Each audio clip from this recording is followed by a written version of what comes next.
friends, Romans, countrymen, lend me your ear. We are here. It is the Sideline Junkies Podcast Network, bringing you one of the most infamous shows on Friday Eve.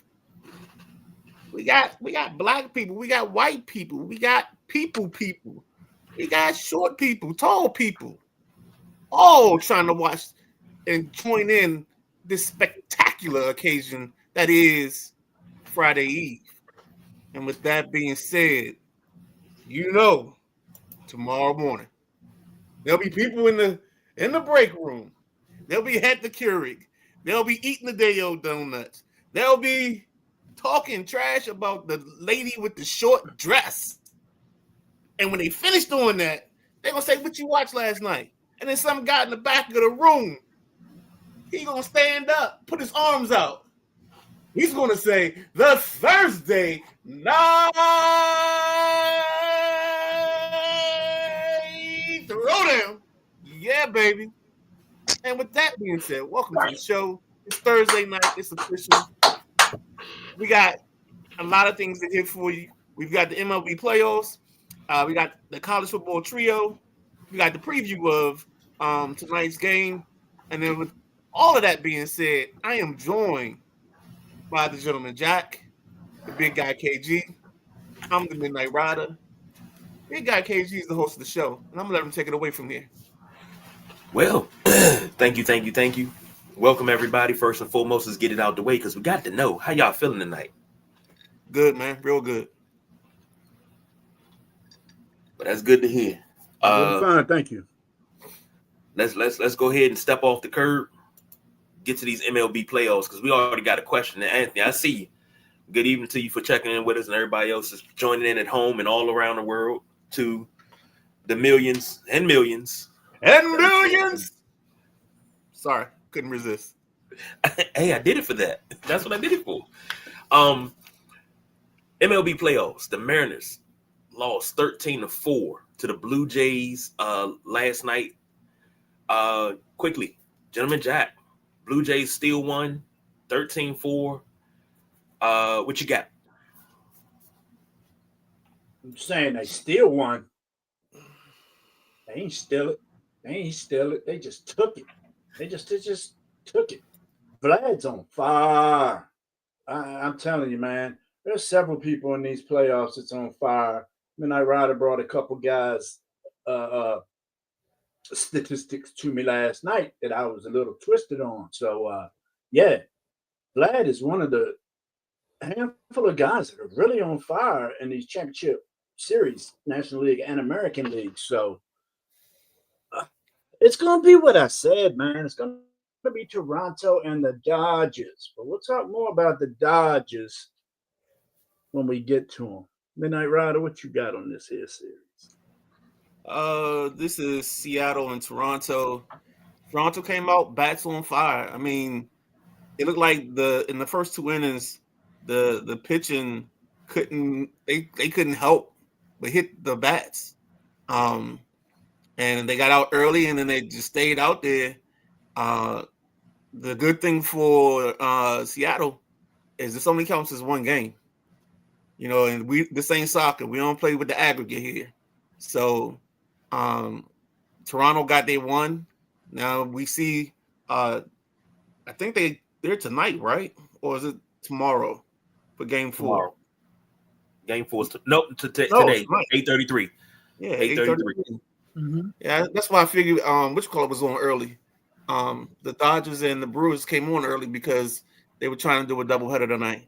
So I still want to see Seattle versus the Brewers, but we'll see what happens. And we'll let it play out that way. KG? That is a mighty good segue. We're in the middle of the 5th right now. Brewers and Dodgers are tied at 1 apiece. And for that Blue Jays Mariners series, Seattle's 2-1. And that is the best of 7. 7. Correct? Okay. Yeah. Mm-hmm. All right. So and now we at game 3 with the Dodgers leading the series 2-0. It's 1-1 right now, middle of the 5th. Gentleman Jack, what you got? On the Dodgers ball game? just on the series, because Yeah, the series is going to be, and I mentioned it in our chat the other day, but I'm going to make it official today and put it on the Sideline Junkies Podcast Network Thursday night throwdown. LA Dodgers win another World Series. Blue Magic guarantee. Guarantee. Just like I said last year, I'm 2 out of 3 on my Blue Magics. So I don't throw them around lightly. In a little bit 2 years or so, I've only done it 3 times. This Dodgers team is the most experienced team in the major leagues. They're the oldest team in the major leagues. I think their average age is 31 years old. But they got all-stars at every position, man. And I was listening to my man Max Muncy. And if anybody didn't hear this, Max Muncy became the Los Angeles Dodgers most home runs in the playoffs. He's the most home runs hit in the playoffs. Max Muncy for the LA Dodgers now. And Max said, that's why I came to the Dodgers, because the Dodgers are always in the playoffs, and that has helped me to accomplish that feat. And that's why I stay with the Dodgers, because I enjoy playing baseball in the postseason. So I'm telling you, there's bats everywhere. Me and Midnight Riders man Kiki, in which I got corrected last night, he is on fire. Tio Hernandez is on fire. I mean, the Dodgers are just too much. Like the lady says to me at the sushi place, that's just too much. So, yeah, Dodgers. he got me. Oh shit, he got saying me. they're gonna go 5 in this. I think they only gonna go. I think it's gonna be a sweep. I think the Dodgers might sweep them cats. So yeah, I mean, it's too much. Am I right? nah. The crazy thing is, we talked about it Tuesday. I mean, when you start Blake Snell in game 1, you get Yamamoto in game 2, you got Glasnow on the mound now, you got Ohtani on the mound tomorrow or whenever the next time they play. I mean, that's just murderer's row. You can't, and I think all of them make well over 30 million per year on their contracts. It's just ridiculous. It's amazing. And the bad thing is, I like Milwaukee's trying, but when you got 4 aces, sometimes there's the adage of defense wins championships. Well, pitching wins championships in this thing. So that's where the struggle is. They've given up like 1 run in 17 innings, something crazy like that. Well, Maddie That's checking in, and crazy. Maddie's road teams are 5-0 so far. Crazy. Excuse me. And well, the Dodgers are 4-0. The Dodgers are 4-0 on the road. that says a lot. Anthony asked the question, said, KG, what are your thoughts on Brian Cashman saying he doesn't want to make any trades to improve either the pitching staff or anything in the office, and he's okay with the current roster? I think he's an asshat, and he's still resting on the 90s lore. He needs to come into the 2025 and get us right. But that's just my quick and dirty thought. And Anthony also said, I'm good. My hair's finally going back. Usually that's not how it works when you get older. Must have used some blue magic. He also said the sick thing part about it is that Buster Olney and Kendall Rosenthal are saying that the Dodgers are going to get Sandy from Miami. Ugh. Huh. That's even crazier. But no, I mean, when you got money, I mean, one thing that people don't think about is when it comes to baseball, the Dodgers clear like 3 million people at the gate every year. And if just think about the if that's $20 per person. So I mean, we're not even counting in suites. We're not counting in the money they get from the concessions. I mean, I think they're one of the few teams still with their regional network. So they're getting crazy money from the regional network. it's like them and the Yankees both had the two best regional contracts. So it's just, man, it's like it keeps on giving. It's the giving machine. You know, they just printing money over there. That's true. So the fifth inning just ended, and the Brewers Dodgers game still tied up at 1.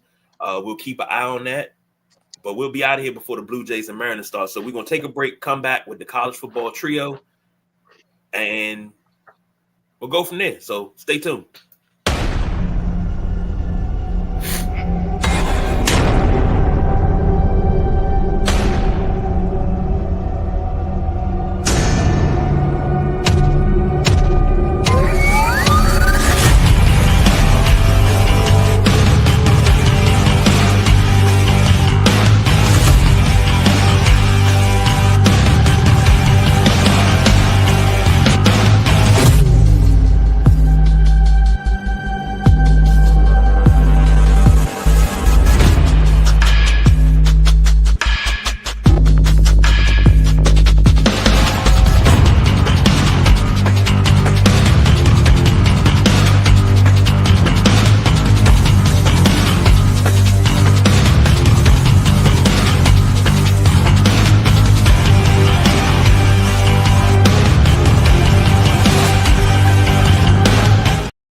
Oh, Gene, by God. Woo, Gene. Yeah, baby. That's the way it goes. If you don't know what that is, that's the intro to the world's greatest fictitious college football show that airs Saturday mornings at 11:30 on this very network. If you haven't gotten a chance to check it out, it's me. A couple of the coaches come on, some of them don't. And we talk about the college football 26 game that they're playing right now on the PlayStation 5. It's a crazy concept, but we just trying to have some fun. And with that being said, I'm going to throw this back to KG to get the show back on the track because that theme always gets me hyped. Hey, yes, indeed. That's why I did that one first. So we got the college football trio coming up. So we got 3 games that we got. I got Jack Carr's Blue Magic Guarantee written down right here on paper. So if that happens, you know, we got to send a love offering to Jack. Somebody got to send Jack a love offering. Now you just killed my next material, so I'm not going to do that. I had a joke I was going with. No. All right, first up, you got Ole Miss at Georgia. This is a Saturday game. This is shoot, I had the rankings. Hold on, let me get the rankings. Let me be quick with it, expeditiously, because these are all ranked games, ladies and gents. These are all ranked games. Georgia is ranked 9. Ole Miss is 5. Gentlemen, Jack, take it away.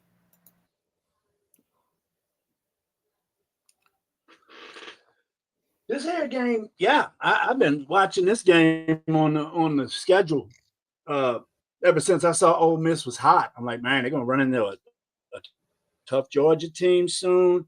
And last year they beat Georgia 28-10 at Ole Miss, I believe that game was played. But you're gonna see what Ole Miss quarterback Trinidad Chambers is really about. He's an explosive dual threat quarterback. Not a lot of people have seen him play. He's quick, he's fast, he's tough. He's got 7 passing touchdowns with only 1 interception.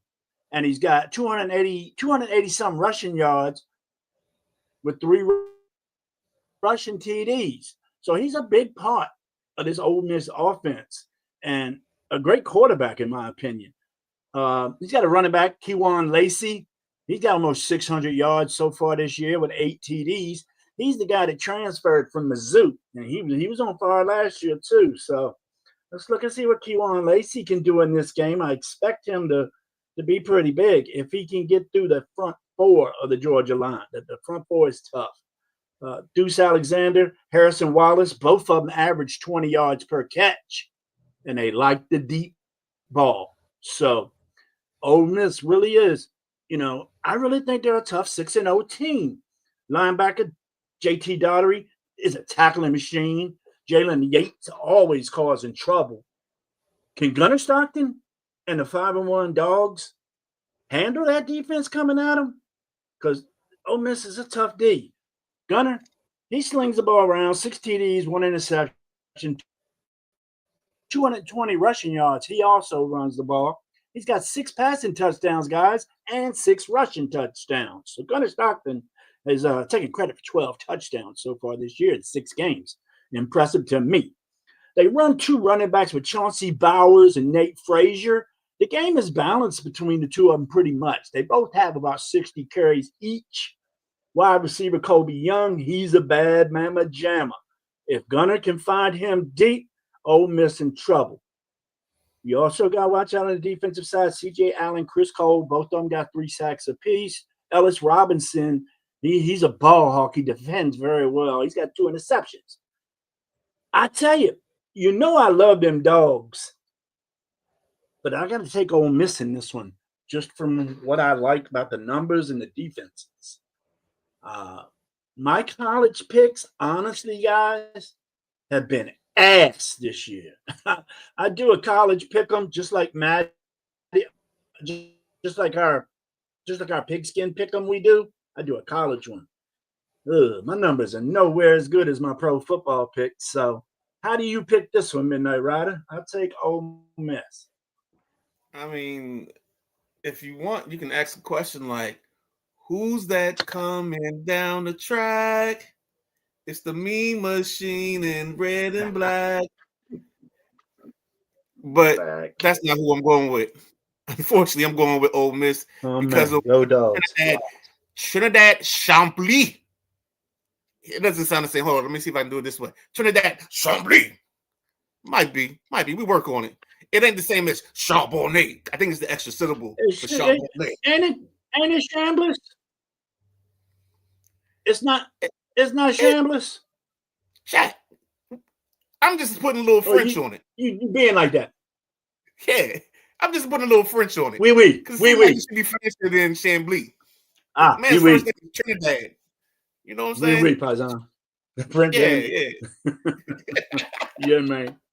But nah, I think this is gonna come down. Y'all wait. If you haven't seen him play, keep going. Finish the thought. You haven't seen him play. I think if you both haven't seen him play, I think you're gonna be pleasantly surprised. Really. The boy, he runs that offense. No, I like him. I thought they had another kid that was like a 17-year-old that was playing quarterback, but I guess he got hurt early. I can't think of his name now. So I wasn't expecting Chambly to be the quarterback at the beginning of the year. So I'm just excited I think this is going to be one heck of a Saturday slate. If you shouldn't even go out the house to get none. You should just go ahead and hit Uber Eats. And if you get a guy named Kevin as your driver bringing you food, make sure you tip heavy. You know what I'm saying? Put a little stank on that tip. You know what I'm saying? Put a little extra on it. But nah, seriously, man, I think this is gonna come down late. I think both teams will get out early, and then the game's gonna slow down because the defenses will take over the second half part of the ball game. And then I think we're gonna end up somewhere in like a 24-21 ball game with Ole Miss coming out on top. Go ahead, KG. I'm sorry. Ole Miss, Mizzou, Penn State, all the same team, can't win the big ones. I like Georgia. But he also says, I hope I'm wrong. I don't know why my comments ain't showing up here. Midnight Rider, I think your quarterback is A.J. Maddox, I believe, who you're speaking of. It's either him or Messiah Smith. They're both the youngsters on the team, and I think they're going to redshirt one or the other. Yeah, well, one of them graduated high school like at 17 and came over, and I can't remember his name. I'll look it up. And I'll add that in right and wrap it up. All right. Next up, you got Tennessee visiting Alabama. This is did it again. Hold on. Did it again. This is another ranked game. This is number 6 versus number 11. Number 6 Alabama, number 11 Tennessee. Gentleman Jack, what you got? It's the battle of 2 5-1 squads. This is what SEC football is about, man. And I'm loving it, seeing all these great SEC matchups coming to fruition now that we're getting almost halfway through the season. Joey Aguilar over there at Tennessee is doing nothing but exceptional things. 1,700 passing yards, 14 TDs with only 3 interceptions, and he's got 2 rushing TDs as well. Aguilar is definitely a top quarterback in the country. He's helped out by Deshaun Bishop at the running back spot. Got almost 500 yards rushing this year. He's averaging 7.1 per carry, guys, with 5 tutties. They also got Star Thomas in the backfield. Both of them are explosive, man, and they score. Star Thomas, Deshaun Bishop. Listen for those names out of the Tennessee offense Saturday. Wide receiver Chris Purcell. He's a touchdown machine. Throwing the ball, it's a touchdown. The man's got 7 touchdowns on the year. Trey West and Joshua Joseph on defense got 4 sacks each. So both of them cats are in the backfield getting ready. Can Ty Simpson and the Alabama line keep West and Joseph at bay? And also Dominic Bailey. Tennessee's got a full defensive line coming at you. So Alabama better have them horses on the line and protect Simpson. Simpson's having a great year so far. He's protecting the ball. 16 touchdowns with only 1 interception for the guy. I like seeing a number like that, and he has opened my eyes in the last 2 games. I will give Ty Simpson some debt. PD passes to 10 different receivers, too. That's pretty impressive. 6 games into the season, he's hit 10 different receivers for a tutty. So I like that stat, guys. The wide receiver that he likes is named Jeremy Bernard. Jeremy, Germie, Jeremy. Everybody would think I'm saying Jeremy, but it's Jeremy. I don't know. Different way to spell it. He's 5 touchdowns and a rushing touchdown. So Bernard, he likes to get the rock. He runs the ball on the wide receiver sweeps and stuff. The defense, everybody knows about LT Overton on that defensive line for Alabama. Probably an All-American. He's only got 3 sacks, but I tell you, he's played better than that this year that I've seen. And then cornerback, Bray Hubbard. Every time there's a ball pass, you sound like his name is called for either deflecting it or being one of his 3 interceptions he's got. Everybody think, 3 interceptions. That's not a lot. Oh, shit, 3 interceptions in 6 games. That's not bad. You don't grab those every day. I don't know who's going to win this game, fellas. I don't want to pick. I say Tennessee wins by 3. I think it's going to be a moderate scoring game in the 20s. Tennessee wins by a field goal. I think Tennessee's defensive line is going to put a lot of pressure on Alabama's backfield. Like I said, Tennessee's got 26 sacks as a team. That's more than 4 sacks a game, fellas. And they had, I think, 7 in 1. So let's see what happens in this. Will Tennessee's defense hold Alabama? I think so. Midnight Rider, what you think? First and foremost, the people that talk about Ty Simpson a lot, like to welcome you on over to the church of Ty Simpson. And I'm glad this is how we do things. And this is one of the things I always tell people about the power of the junkies is somebody sees something, you mention it to the other person, and they watch for themselves, form their opinion. And that's the beauty of this. I like Ty Simpson from the first ball game. I haven't put him in my top 5 yet.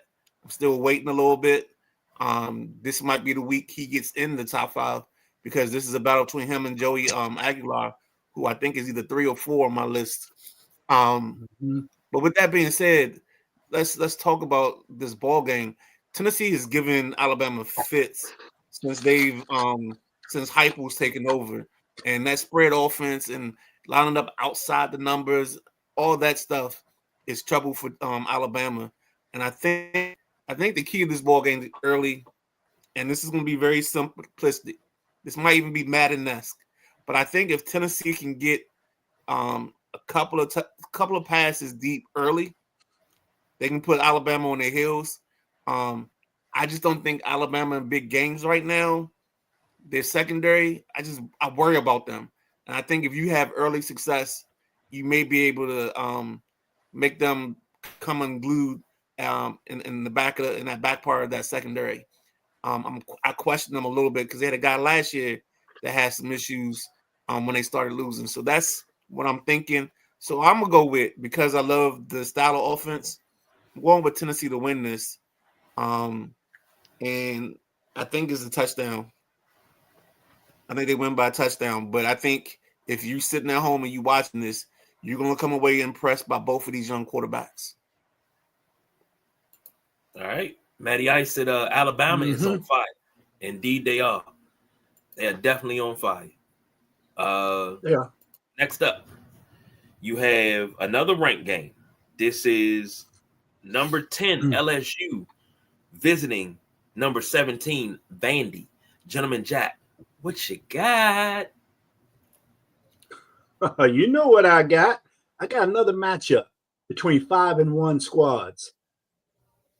LSU, they started out strong early. No, who didn't they beat? They beat Clemson in the opener, wasn't that LSU in that rider? Yeah. Yep. Yeah. Yes, sir. And Jordan Nesmeyer, he's been catching some flack, I should say, this season. He's got to protect the ball better. That's been his downfall, is him giving the ball up. He's got 5 interceptions, and I think he's got a fumble to go with that. 9 TDs to go with them 5 interceptions, 1,400 yards, about normal. Nesmeyer has to step it up. He has to, if he wants to be, especially if he wants to be in my top 5. But if he wants LSU to continue winning, he needs to step up now that these are big games. Big games. Big games. You know what I'm saying? So, wide receiver, Aaron Anderson, Baron Brown, both of them are great targets for Nesmeyer.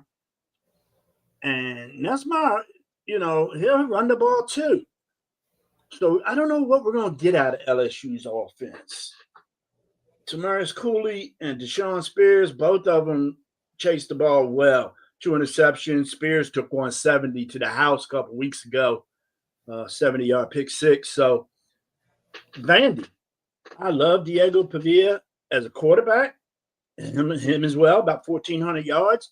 But what he has 14 passing touchdowns and 4 interceptions. That's pretty money in 6 games, 14 passing touchdowns. But Pavia, he's also got 352 rushing yards, guys, with almost a 6-yard per carry average for your quarterback. It's not like he's only running the ball 2 times a game, Nah, he runs the ball pretty well. He's got 2 rushing TDs, but the running back, Cedric Alexander, he's the TD machine. He's got 5 rushing TDs. They get down in the red zone. It's Cedric Alexander's turn. Junior Sherrill, he's really tough at the wide receiver spot with 5 touchdowns for him. They do a little of everything at this Vanderbilt offense. So, it's up to see what's LSU and your boy going to do to stop this Vandy offense. And on defense, Vanderbilt, Miles Capers, 4.5 sacks. Coming off that edge, I don't think Nesmeyer is going to be able to handle him coming at him, dude.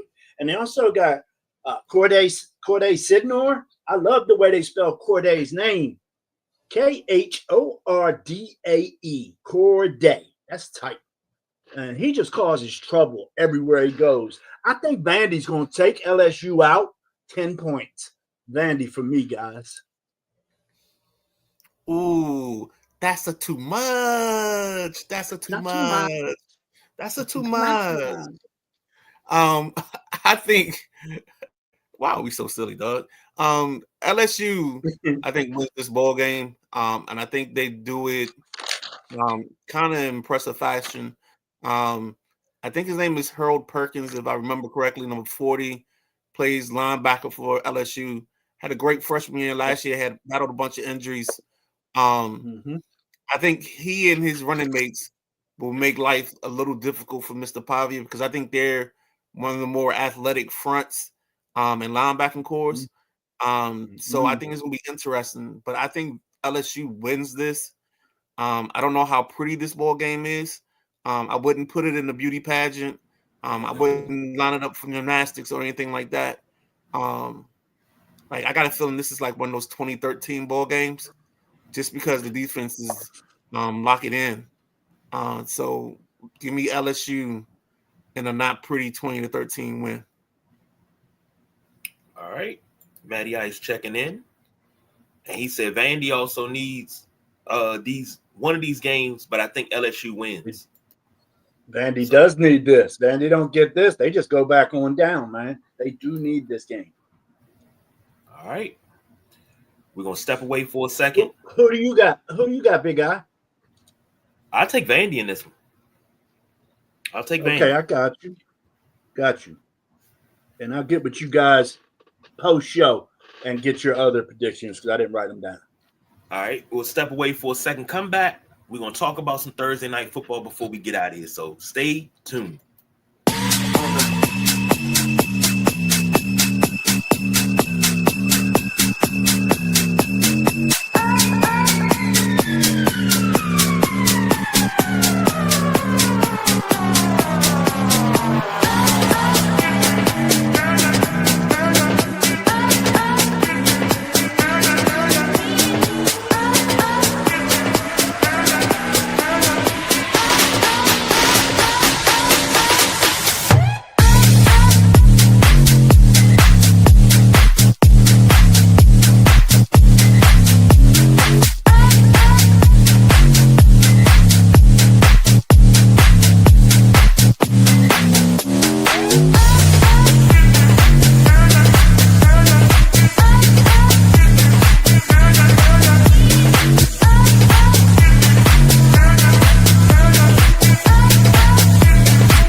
I don't know what's going on here. I'm sensing a little favoritism in the things that we select for the things. We had that commercial Tuesday, and we get it again tonight. I know the real reason we're getting it tonight, ladies and gentlemen. It's not because of favoritism. It's because coming to you Saturday, 9 p.m. is the WrestleManiacs. The mothership will land when you board, and if you don't board right away, they will beam you up. Like my man, they used to do my man Scotty in Star Trek. With that being said, I'm gonna take this back to the big guy KG so we can do a preview of the night's game and get you on your way to some nachos or whatever you eating and make it do its thing, baby. Most definitely. And Maddie giving us a update. Dodgers just went up 2-1 and have a runner on first and third, one out. Damn it. Let's go, Dodgers. Back, Milwaukee. Fight fucking back. Hey, on Tuesday, on the Tuesday night flight, we need to put a ITPS commercial on there, get it ready for Wednesdays. Most definitely. Looking forward to it. Most definitely. We got to do that. Thursday night football, the battle of the 40-year-old quarterbacks. The Pittsburgh Steelers visit the Cincinnati Bengals in Cincinnati. Steelers are 5.5-point favorites, over under 44.5. Gentleman Jack, take it away. It's funny about this one, and you mentioned the 40-year-old quarterbacks. Aaron is 41, I believe, and Joe is 40. They're calling it the Icy Hot Bowl, but I think the Bengay Bowl sounds better. So I'm calling it the Bengay Bowl. And for everybody out there that remembers their dad using Bengay, or maybe you using Bengay later in your career, they still make that shit, man. I couldn't believe it. I used it when I busted my calf up, man. This game, like you said, 40-year-old quarterbacks. It's only happened once before, and I'm sure it probably had Tom Brady involved. Probably Tom Brady and can't think, because Flacco wouldn't have been 40 when Brady played. You know who it is? Tom Brady versus. Who was it? It's the playoff game with, I think it's Tom Brady versus Drew Brees is the ball game that you're talking about. Really? Yep. The Saints against the Buccaneers. Wouldn't have thought it was that one, but okay. I mean, I definitely know it was Brady. It had to be. But second time starting quarterbacks are over 40 years old. Pittsburgh, they got a little running back named Kenneth Gainwell. He's versatile, guys. He's not just a running back. He can rush the ball and receive the ball. He's got 19 receptions. That's not bad for a guy in the backfield. I feel that Kenneth Gainwell is a better running back than Jaylen Warren, in my opinion. Jaylen Warren, I believe, is their starting running back, but I like Kenneth Gainwell. DK Metcalf is DK Metcalf, y'all. He has been a favorite of Aaron Rodgers. Aaron is hitting him left and right, and he's throwing some really nice touch passes the past two games, dropping the bucket, as you say. Those are passes that not everyone can throw. So Aaron Rodgers showing his experience. Metcalf's got 31 targets and only 19 receptions. Why ain't he catching the rock? I mean, that's 12 more receptions he could have I know you ain't gonna catch them all, but missing 12, that's not good. This guy I spoke of last week, Nick Herbig. He's got 4.5 sacks, man. He's got more sacks than TJ Watt does. So the linebackers at Pittsburgh are sick. You got Herbig, you got TJ Watt, and Patrick Queen with 44 tackles. So Pittsburgh's defense is going to be on point tonight. But Joey Flacco at the quarterback helm for Cincy. I don't know no stats on Joey. He done been 2-3 different teams this year. He's just Joey. You know what they call him? Joe Cool, because he just chills. He's got a couple chases he's working with. Chase Brown, the running back, and Jamar Chase, the wide receiver. But I think P-Ryan needs to pick it up a little bit, man. He's not performing when he gets the touches. I think he's only getting 2-3 yards a carry. So that hurts. And I just heard that Hendrickson has been declared out for this game. So that's going to hurt big. He's got 4 sacks. Jordan Battle, he's a tough guy for Cincy. But I picked Pittsburgh to win this because I think their linebackers are too much. Them linebackers, Midnight Rider, they just too much. Too much. I take Pittsburgh to win this, and I will take the under. Midnight Rider? Yes, sir. I think this is the Steelers' ball game to lose. Chase Brown has been a massive disappointment. Coming off the rookie year where I thought this would be the year he takes the next step. But thankfully I didn't draft him. But it's just not happening. And I think that's the problem with Cincy right now. Cincy doesn't have the complement. You know what I'm saying? I got the rest of the roster. Cincy's problem is they just don't have a complement to their passing game. You know what I'm saying? They got Hall, but they ain't got Oates. They got Ebony, but they ain't got Ivory. You know what I'm saying? Hey, they got Jack Carr, but they don't have the Midnight Rider. They missing the other part of that tandem to make the thing work. That's what I'm saying. Go ahead. Chase is going to get his, no matter who his quarterback is. Chase is going to get his, no matter who his quarterback is. Jamar Chase. You could throw balls 6 feet over his head. He going to turn around, twist, and catch that joker. So that's what's been keeping Chase, his numbers up, is how good an athlete he is. It don't matter who his quarterback is. Did you see that touchdown in the corner of the end zone, the right side corner he caught in between 2 guys? Yeah. He took that ball. That was a bad thrown ball. And he had to adjust and take that ball. And that's Jamar Chase. He's gonna get his. So thanks for letting me interject. No, you good. So the fun fact or the stat that I saw on the screen while I was waiting for us to get started, since 2021, DK Metcalf has 35 touchdown receptions, and Jamar Chase has 50. So those are 2 guys featured in tonight's ball game. So I think the next closest guy to Jamar Chase after his 50 was somebody with 45. I don't remember who exactly it was. With that being said, Steelers win. They definitely cover because I think Cincinnati gets in its own way. I'm taking a lot of low numbers for Cincinnati's offense. and I got the under because Pittsburgh, while being 4-1, they're just not explosive. Unless if it's not DK, then it's not happening. Go ahead, KJ. Well, really quickly, I'm gonna say I can't go for that because you're out of touch. Oh no. But I agree with you. Steelers win this, and I don't think it's gonna be anything exciting. I think this will be put to bed early fourth quarter. It's not gonna be anything exciting. Steelers win this one. They do the heavy lift and give me the Steelers, cover it, and under. Maddie said under in the Steelers as well. So, all right. Let's wrap that shit up, B. Jack, BYU, Utah. What you got, man? I think you're doing something. Let me go first. Okay. The game I want to talk about, Jack Carr affectionately calls it the battle for the Shanae. And that's USC versus Notre Dame. My boy CJ Carr gets to step on the stage, and this is going to be a shootout. This isn't going to be your old school Notre Dame USC ball game.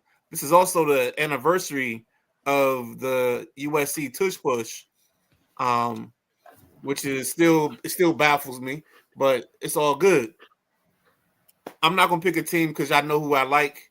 If you don't, every now and then you see an ND hat, polo, and even the coach's pullover on my body. So I got Notre Dame bringing the Shanae home and handing it to Jack Carr in a special ceremony. Go ahead, Jack. What's your wrap it up? Okay. I'll shine that Shanae, Shalele, what. I'll shine it up for you if y'all get it. But I think that's going to the West Coast, bro.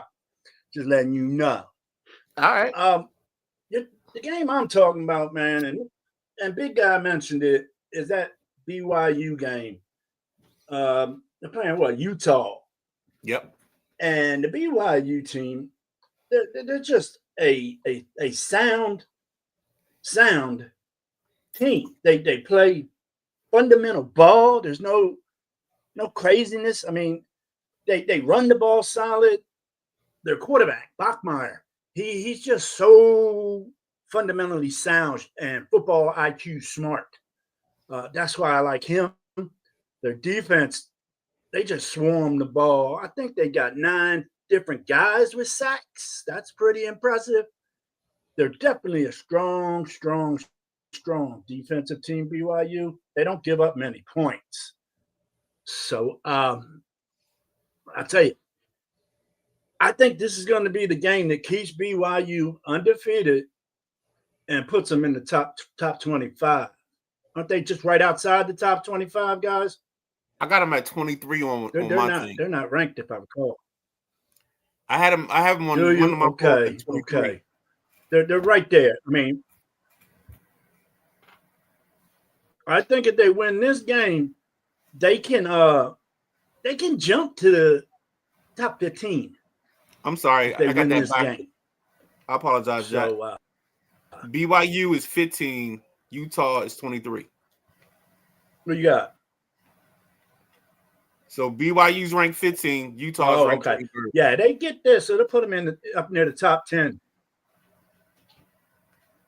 That'll do a great job for their Big 12 championship. And BYU, here's the list of their wins. And the first couple. Yeah, no, definitely. Everybody thinking they got to win that. So, but they started their season off 69-0. I don't even know who PR State is. Then they played Stanford 27-3, East Carolina 34-13, Colorado. That was a tough little game, 24-21, West Virginia 38-24.